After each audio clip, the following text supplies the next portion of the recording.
in weight. He wanted to be heavy. Conventional for Joseph Parker. He was doing carb loading this coming into the fight with Danny Dubois. They still feel the same way. You know, the plan, Sergio, for Parker is just about this fight against Martin Bakole. They know that Bacole's probably got 4 or 5 good rounds left in. I feel like the second half is where they can take over. It's long power shots. They want to box, stay away from some of those power shots. Parker has, he usually dip long arms. He's going to have a 6-inch reach advantage. So Parker can't get down to the right side, and Bakole loves punching to that right side, and he has to get lazy against this guy. It doesn't look like he's doing much because he's not.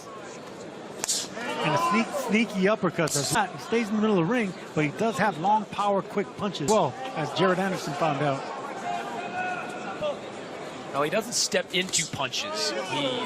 Yeah, Bakole doesn't even have to throw hard to hurt you. Gets his power from these arm shots. You've seen that with heavyweights through a lot of arm punches, but Martin Bakole just kind of before. I mean, George Foreman famously did it. Vitaly Klitschko lets those hands go without putting much of his legs into them. Forward is Bakole. Try not to waste any.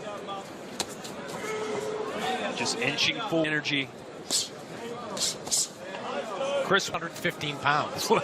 Okay. Now, he was doing some training. What kind of shape are you hearing that Bakole is in? He's 300. When he was back in Scotland, he was in the Congo because he was getting, in preparation for this fight that was scheduled against Efe Ajagba, a visa squared away because he was planning to train in the U.S. on the undercard of the Ryan Garcia-Devin header that's being planned for May. So we're near any kind of training. Good jab. He comes back with 2 or 3 jabs just to pop him back. He tries to unleash that long jab. That's really smart because it keeps the big man on the back foot. We saw Parker pretty... And big men hate being pushed back. Dominant against Jaylee Zhang, but then the big left hand would... Like I said earlier, Parker dips down to the same side, so it's only a matter of... Touch him and down he'd go. He would drop twice. The longer this fight goes. So it'll serve Parker right to start dipping to... There's a right hand from Bakole. Put some respect. To beat Tony Yoka, which is over Carlos Takam and Olympic gold medalist Tony Yoka, and which is a pretty impressive accomplishment. Oui.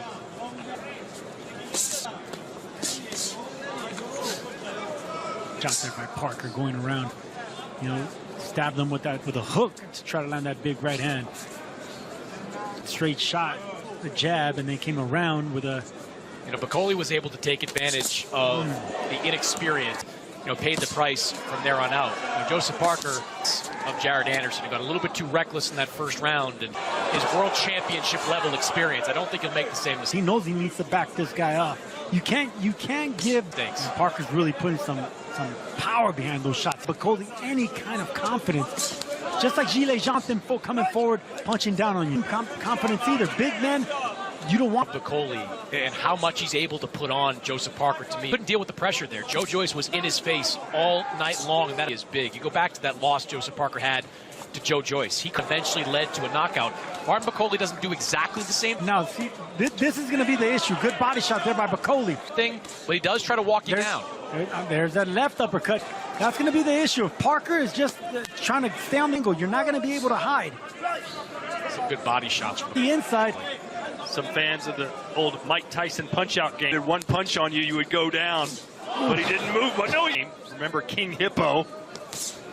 He landed. He shook that off. And now you know why this man's a boogeyman from the cock his head like, nah, I didn't feel it. Oh, no, he felt that one. He just got hit by a big overhand right by Parker. He shook. And the big tree went down. Parker, we have seen that time and again. The temple shot by Joseph Parker. Yeah, Billy Nelson on the red there to wave this off. The waving boogeyman. The first one rocked him. The second one put him out. Joseph Parker just